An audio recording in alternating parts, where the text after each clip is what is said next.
Gol, Azul, Latam, o governo vai anunciar nos próximos dias um fundo bilionário, com B, para socorrer as companhias aéreas. Fundo para socorrer companhias aéreas pode chegar a 6 bilhões de reais. Governo Lula discute alternativas com os executivos da Gol, da Latam, da Azul e da Petrobras. Por que a Petrobras está no meio das companhias aéreas?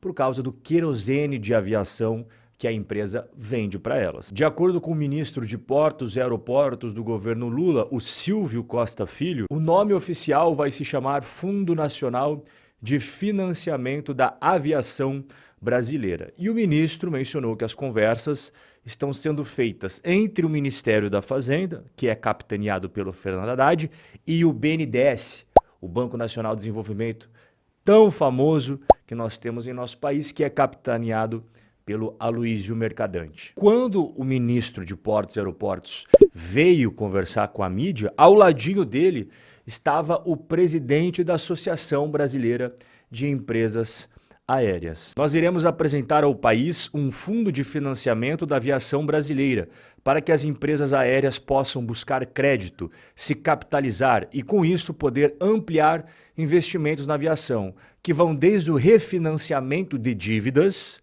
de investimentos em manutenção, como também compra de novas aeronaves. Aproveitando o gancho, o ministro mencionou que o governo Lula está estudando alternativas para baixar o preço do querosene de aviação. O governo Lula ainda não se decidiu qual será o caminho que eles vão seguir. Ou vão optar por uma redução da margem de lucro da Petrobras, que é a que vende o querosene de aviação para essas empresas, ou uma redução de impostos sobre o combustível de aviação. Agora, o mais curioso de toda essa história é que no mesmo bate-papo com a mídia, esse que eu estou explicando para você detalhadamente, os planos de pacote de socorro às companhias aéreas, o ministro também anunciou outro programa do governo, Voa Brasil, programa com passagens aéreas a R$200, vai ser lançado no dia 5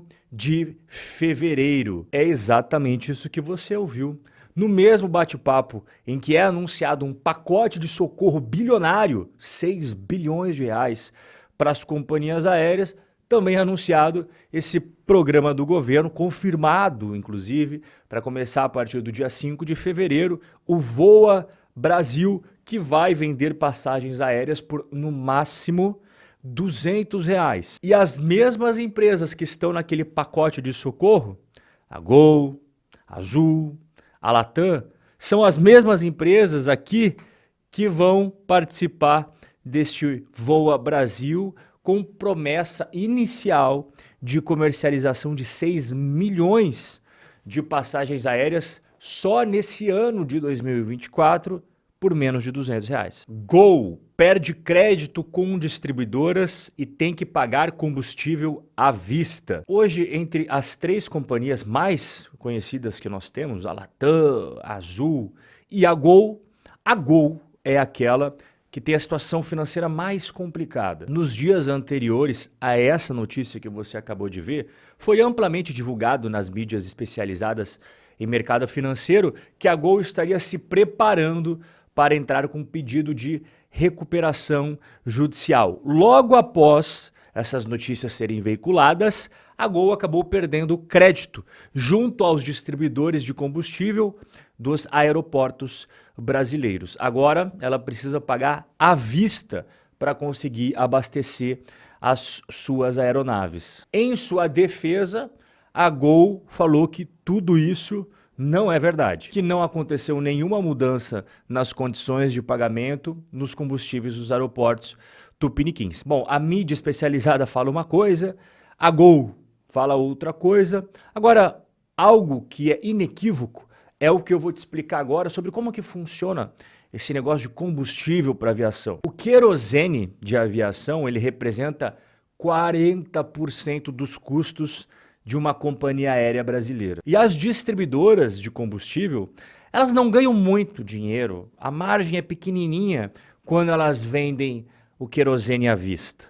O filé mignon é vender ele a prazo. O melhor negócio para elas é vender esse combustível a prazo porque tem taxas quando você faz uma venda a crédito. Então as distribuidoras de combustível, elas ganham dinheiro mesmo, não quando vende à vista o querosene de aviação, e sim quando ele vende a prazo, para receber daqui a 30, 60, 90, 120 dias. Essas taxas do crédito é o que faz a distribuição de querosene ter uma margem de lucro um pouco mais gordinha e ficar muito mais vantajoso do que você vender à vista. Empreender no Brasil, seja qual for o setor, e até mesmo você ser um investidor brasileiro, não é uma das coisas mais fáceis do mundo, não. Cheio de jabuticaba em nosso país, que nós conhecemos muito bem, né? O terreno é bem acidentado, cheio de buracos, armadilhas, tempestades, e não são poucas as malandragens. Agora, se já é difícil, no geralzão,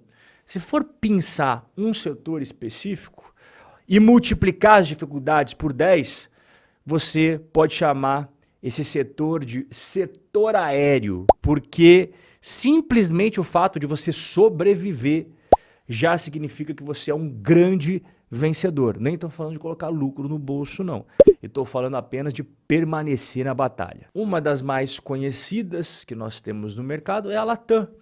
E em julho de 2020, a Latam Brasil entrou processo de recuperação judicial e ficou lá por um bom tempo, até que no dia 3 de novembro de 2022, a Latam anunciou a sua saída da recuperação judicial. Para uma empresa entrar em recuperação judicial, é sinal de que os negócios não estavam tão bem assim, como era o caso, efetivamente, da Latam. Aí a gente olha para outra concorrente, a Azul. Essa aqui é uma notícia de junho de 2023. A Azul anuncia troca de títulos para alongar a dívida em plano de reestruturação. Em outras palavras, o que a Azul fez?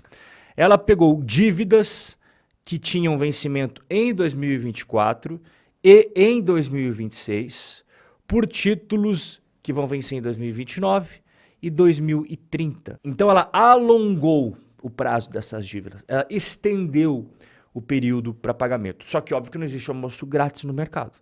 Então o que os credores fizeram? Eles aceitaram essa troca, mas a taxa de juros subiu e subiu bem. De 5,87 e 7,25 ao ano, as novas taxas desses títulos passaram para 11,50 e 10,87. E aí a gente vai para a terceira e última grande concorrente aí, porque o mercado de aviação brasileiro, ele não é cheio de opções igual o mercado europeu, igual o mercado americano. Pelo contrário, né? São essas três empresas basicamente que você tem para escolher quando você vai viajar. Então, só está faltando a Gol. Vamos dar uma olhada na situação atual da Gol. Isso que você está vendo são os últimos resultados públicos que a Gol divulga pelo fato dela ser uma companhia de capital aberta. Então, esses números que foram divulgados em novembro de 2023 são os mais fresquinhos que nós temos para analisar. Você vê que a Gol, quando publicou aqui esse resultado, estava com muitos empréstimos e financiamentos, na casa de 20 bilhões e 227 milhões de reais. E como qualquer dívida, custa juros. E só nos últimos 3 meses, a Gol gastou com juros desses empréstimos e financiamentos 826 milhões de reais, sem contar as variações cambiais que a empresa sofre toda vez que você tem uma oscilação muito grande do dólar frente ao real. O resultado da Gol acaba sendo impactado. Neste caso, nada mais, nada menos que um impacto cambial de 1 bilhão de reais. E toda vez que você vê entre parênteses no balanço das empresas, significa um menos, um traço de negativo. Esses valores aqui, portanto, subtraem do resultado da Gol. E eu até selecionei aqui para você os últimos trimestres. Se ela deu lucro, se ela deu prejuízo na última linha do balanço. Aqui você está vendo cada trimestre, desde 2022 até o mais recente que foi divulgado pela Gol. Olha a alternância que sofre os resultados da empresa. Uma hora você tem o dólar disparando, outra hora o preço do querosene de aviação, outra hora as pessoas não têm dinheiro para comprar as passagens aéreas. Depois tem a questão do endividamento. Nunca tem um cenário de céu de brigadeiro, não apenas para a Gol, para qualquer companhia aérea. Isso que você está vendo não é apenas referente à Gol. Outras empresas do setor é a mesma história, é uma montanha russa. E essa inconstância toda, uma hora lucro, uma hora prejuízo, uma hora lucro, outra hora prejuízo, se reflete nas cotações. Porque no curto prazo, ninguém sabe para onde vai uma ação na Bolsa de Valores. Mas no longo prazo, se a empresa cresce os seus lucros, se ela cresce os seus dividendos, não tem outro caminho a não ser a ação subir. E o que acontece com as ações das companhias aéreas? Isso que você está vendo na tela. Desde que a Gol fez o seu IPO, as ações caíram 91,35%. Fica claro para você que investir em ações para o longo prazo é um péssimo negócio. Não apenas por causa da Gol. Tanto é que agora eu vou colocar a Latam. A Latam, é importante ressaltar, ela é negociada no mercado americano, mas os resultados não são muito distintos. Desde que ela abriu o seu capital, menos 78,33%. Mais um péssimo investimento. E para finalizar, nós temos a ação da Azul. A Azul, entre essas três, foi a menos piorzinha. Só que, ao mesmo tempo, é um rombo bem grande. Menos 41,24% de rentabilidade desde que as ações da empresa começaram a ser negociadas na Bolsa de Valores de São Paulo. Nosso bate-papo de hoje vai ficando por aqui, mas eu tenho um encontro marcado com você amanhã, neste mesmo lugar. Fique com Deus, um forte abraço e até lá.